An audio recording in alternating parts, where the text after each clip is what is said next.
Hi friends, welcome to my channel. ఈరోజు మా జర్నీలో డే 6. మేము ఈరోజు శ్రీనగర్ నుంచి గుల్మర్గ్కి వెళ్తున్నాము. గుల్మర్గ్ 55 కిలోమీటర్లు ఉంటుంది. ఈ రోడ్లో కూడా చాలా ఫ్రూట్స్ తోటలు అయితే ఉన్నాయి. లొకేషన్స్ కూడా చాలా బాగుంది. మేము గుల్మార్గ్ చేరుకున్నాము ఎంట్రన్స్ కాడికి.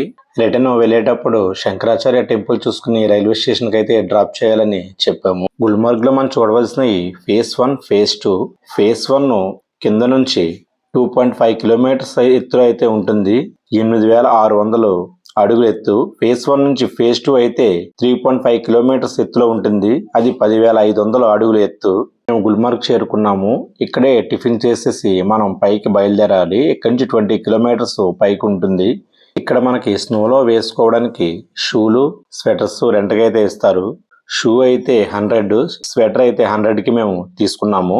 వీళ్ళు మాతో ఇక్కడ చాక్లెట్లు తీసుకోండి, పైన తినాలని చెప్తున్నారు. వాళ్ళు రెంట్కి ఇచ్చే షాపులు ఇక్కడ చాలా ఉంటాయి. వీళ్ళ రేట్ కూడా ఎక్కువే చెప్తారు.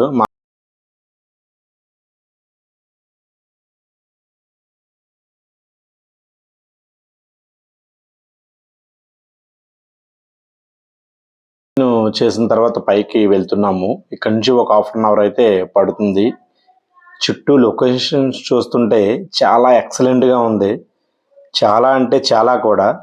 మేము పెహల్గాంలో వ్యాలీలు మిస్ అయ్యామని ఫీల్ అయ్యాము, కానీ ఇక్కడికి వచ్చిన తర్వాత ఆ ఫీలింగ్ మొత్తం పోయింది. ఇక్కడ చుట్టూ చూస్తుంటే చాలా ఎక్సలెంట్గా ఉంది. పెహల్గాం వ్యాలీ కూడా లోపల మిస్ అయిన వ్యాలీలు ఇలాగే ఉంటాయేమో అని అనిపించింది.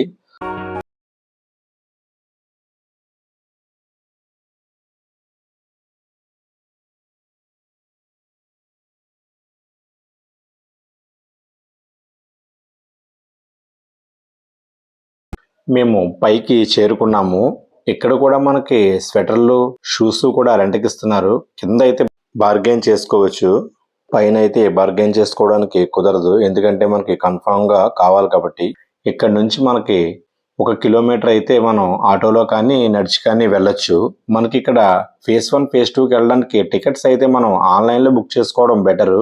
ఎందుకంటే ఇక్కడ ఆఫ్లైన్లో కూడా దొరుకుతాయి. కాకపోతే సీజన్లో ఎక్కడి వరకు వచ్చిన టికెట్లు కానీ మిస్ అయితే ఈ డే అంతా మనకి వేస్ట్ అయిపోతుంది. అందుకని ఆన్లైన్లో బుక్ చేసుకోవడమే బెటర్. మనము గూగుల్కి వెళ్ళి Jammu Kashmir cable car .com అని కొడితే మనకి వెబ్సైట్ ఓపెన్ అవుతుంది. అందులో మనం ఎంటర్ అయితే మనం కావాల్సిన ఫేజ్ 1, ఫేజ్ 2 టికెట్లు అయితే తీసుకోవచ్చు. అందులో మనకి సోనమార్గ్, పెహల్గాంలో జరిగే యాక్టివిటీస్ కూడా టికెట్స్ ఇస్తారు. కాకపోతే మేము వెళ్ళినప్పుడు అయితే మొత్తం యాక్టివిటీస్ బంద్. మనకు కావాల్సిన వాళ్ళు అందులో తీసుకోవచ్చు. మేము ఆటో ఎక్కి ఇక్కడ వరకు అయితే చేరుకున్నాము.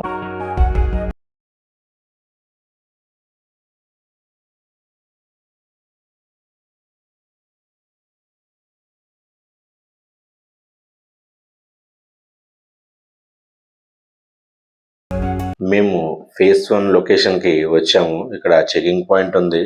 గుల్మార్గ్ అయితే చాలా మంది వచ్చారు టూరిస్టులు. చెకింగ్ అయిన తర్వాత మేము రోప్వే కార్లోకి అయితే ఎంటర్ అవుతున్నాము. ఇక్కడ ఫేజ్ 1 దగ్గర చాలా రోప్వే కార్లు అయితే ఉన్నాయి. చాలా బాగుంది, ఎక్సలెంట్గా. ఈ ఒక్కొక్క రోప్వే కార్లో 6 అయితే పడతారు.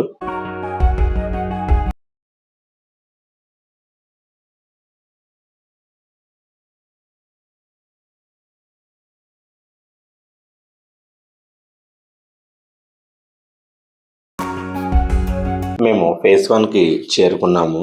కాకపోతే ఇక్కడ కొంచెం లైట్గా వర్షంతో మంచుగా ఉంది. ఫొటోస్ అయితే సరిగా రావని చెప్పేసి మేము ఇక్కడే ఒక హాఫ్ అన్ అవర్ అయితే వెయిట్ చేసాము. అలా లొకేషన్ ఎక్సలెంట్గా ఉంది. హాఫ్ అన్ అవర్ తర్వాత కొంచెం బాగుంది. మొత్తం వర్షం తగ్గి గ్రీనరీగా కనబడుతుంది. ఇక్కడ ఇంకొక హాఫ్ అన్ అవర్ అయితే మేము ఇక్కడే స్పెండ్ చేసాము. కింద నుంచి ఫేజ్ 1కి అయితే టికెట్ మనిషికి వచ్చేసి 800 తీసుకున్నారు. ఇక్కడ నుంచి చూసుకున్న తర్వాత మేము ఫేజ్ 2కి వెళ్ళాలి. మేము ఫేజ్ 2 టికెట్స్ మేము ఆన్లైన్లో అయితే బుక్ చేసుకోలేదు. ఇప్పుడు వెళ్ళిన తర్వాతే తీసుకోవాలి.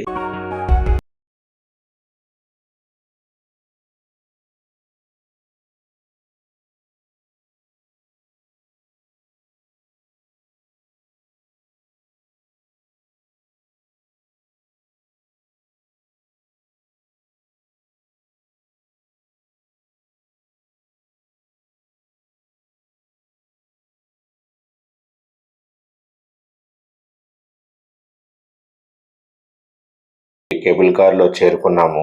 ఫేజ్ 1 నుంచి ఫేజ్ 2కి టికెట్ మనిషికి వచ్చి 1000 అయితే తీసుకున్నారు. టికెట్లు అయితే అవైలబుల్గా ఉన్నాయి, బాగానే ఉన్నాయి. దొరుకుతాయా లేవా అని చెప్పేసి మేము అనుకున్నాము. అంటే టోటల్ కింద నుంచి పై వరకు మనిషికి 1800. పైన లొకేషన్స్ అయితే చాలా ఎక్సలెంట్గా ఉంది. ఇది సమ్మర్లో మనం ఇలా ఉంది. అదే వింటర్లో అయితే ఫేస్ 1 కనిపించిన గ్రీనరీ కూడా ఏమీ కనబడదు. మొత్తం ఫేస్ 1 కూడా ఇలా ఎక్కువగా మంచుతో ఉంటుంది. ఫేస్ 2 అయితే ఇంకా నాకు చెప్పనవసరం లేదు. వింటర్లో అయితే ఫేజ్ 2లో మనకి ఆక్సిజన్ కూడా అందకపోవచ్చు, అంతలా ఉంటుంది. కాశ్మీర్ టూర్కి మనతో పాటు ఒక గొడుగు కూడా క్యారీ చేయాలి. ఇక్కడ ఏ టైంలో ఎలా ఉంటుందో తెలియదు మనకి. వర్షం ఎప్పుడు పడుతుందో, ఎండ ఎప్పుడు కాస్తుందో కూడా మనకు తెలియదు. అప్పటి వరకు బాగుంటుంది, 10 నిమిషాల్లో మళ్ళీ వర్షం వచ్చేస్తుంటుంది. మా వాళ్ళు అయితే ఇంకా ఈ మంచులో భలే ఎంజాయ్ చేస్తున్నారు. ఇంకా మామూలుగా లేదు ఐస్ తోటి.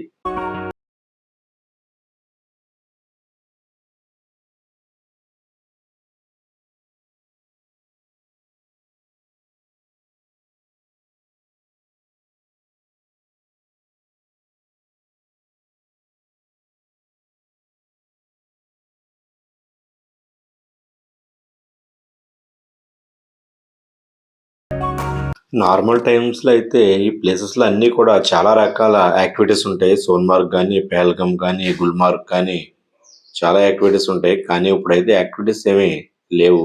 ఇదిగో మంచు వర్షం అయితే మళ్ళీ మొదలైంది. ఐస్‌తో పడుతుంది. చాలా బాగుంది. చూస్తుంటే చేతిలో ఐస్‌లు పడుతున్నాయి. యాక్టివిటీస్ ఉన్నా అవి కూడా చాలా కాస్ట్ అయితే ఉంటుంది. ఇక్కడ ఒక కాఫీ వచ్చేసి ₹100. ఇక్కడ చూసుకొని మేము ఇక్కడ నుంచి ఫేజ్ 1కి, ఫేజ్ 1 నుంచి కిందకి అయితే చేరుకుంటాము. కేబుల్ కార్‌లోంచి బ్యాక్ సైడ్ చూస్తుంటే చాలా బాగా కనిపిస్తుంది. మంచు వర్షంతోటి సూపర్ ఎక్సలెంట్ వ్యూ.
మేము కిందకి చేరుకున్నాము. ఇక్కడ నుంచి మళ్ళీ ఆటోలో వెహికల్ ఉన్న చోటుకైతే వెళ్తున్నాము.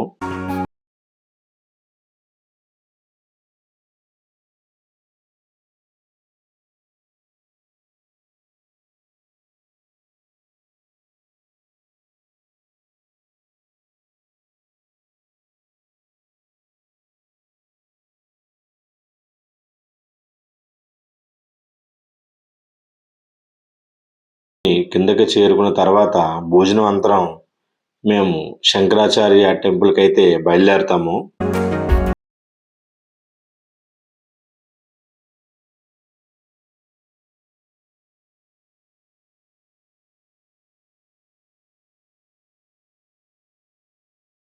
మనందరం ఇప్పుడు శంకరాచార్య టెంపుల్కి వెళ్ళాలి. కాకపోతే అందరికి నీరసం అయితే వచ్చింది. అందుకని వద్దు, ఇంకోసారి చూద్దాంలే అన్నారు. కాకపోతే శంకరాచార్య టెంపుల్కి పైకి ఎక్కిన తర్వాత కూడా 250 మెట్లు మళ్ళీ నడిచి ఎక్కాలి. ఇంకా ఆ ఉద్దేశంతో ఎవరు ఎక్కలేమనేటప్పటికి మేము డైరెక్ట్గా శ్రీనగర్ రైల్వే స్టేషన్కి చేరుకున్నాము. శ్రీనగర్ వచ్చేటప్పుడు లోకల్ ట్రైన్ అయితే మిస్ అయ్యాం కదా. ఇప్పుడైతే మిస్ అవ్వకుండా ఖచ్చితంగా చేరుకున్నాము. కాకపోతే శ్రీనగర్ నుంచి బనిహాల్ వెళ్ళే రూట్లో లొకేషన్స్ అయితే పెద్దగా ఏమీ అనిపించలేదు మాకు. ఉదంపూర్ నుంచి బనిహాల్ వచ్చే లొకేషన్స్ అయితే చాలా ఎక్సలెంట్గా ఉన్నాయి. మాకు ఉదంపూర్లో ట్రైన్ నైట్ 12 గంటలకి, అది మార్నింగ్ 9-10 కల్లా ఢిల్లీ చేరుకుంటుంది. రేపు ఢిల్లీ చూసుకుని రేపు నైట్ మేము హోమ్ టౌన్కి బయలుదేరుతాము. డైరెక్ట్గా ట్రైన్ ఎక్కినా కూడా మా ఊరు చేరుకుంటుంది. కాకపోతే మనం డైరెక్ట్ ఇక్కడ ట్రైన్ ఎక్కినా అదే టైం అవుతుంది. ఢిల్లీ దిగి ఢిల్లీ చూసుకున్నా కూడా సేమ్ అదే టైం అవుతుంది. నైట్ 11:15కి ఉదంపూర్లో అండమాన్ ఎక్స్ప్రెస్ ఉంది. అది 45 అవర్స్ పడుతుంది విజయవాడకి. మేము ఎక్కే శ్రీశక్తి ఎక్స్ప్రెస్ అయితే ఢిల్లీకి 10 గంటలు పడుతుంది. ఢిల్లీ నుంచి విజయవాడ 24 గంటలు పడుతుంది. టోటల్ 34 గంటలు పడుతుంది. ఇలా చేరుకోవడం వల్ల టైం సేవ్ అవుతాం. కాకపోతే కొంచెం మనీ ఎక్కువ అవ్వచ్చు. చూసే ప్లేసెస్ అయితే కవర్ అవుతాయి. ఈ వీడియో మీకు నచ్చితే లైక్ చేయండి, షేర్ చేయండి, కామెంట్ చేయండి. ఈ వీడియోలో ఏమైనా డౌట్స్ ఉంటే కామెంట్ సెక్షన్లో కామెంట్ చేయండి. నేను రిప్లై ఇస్తాను. Thank you.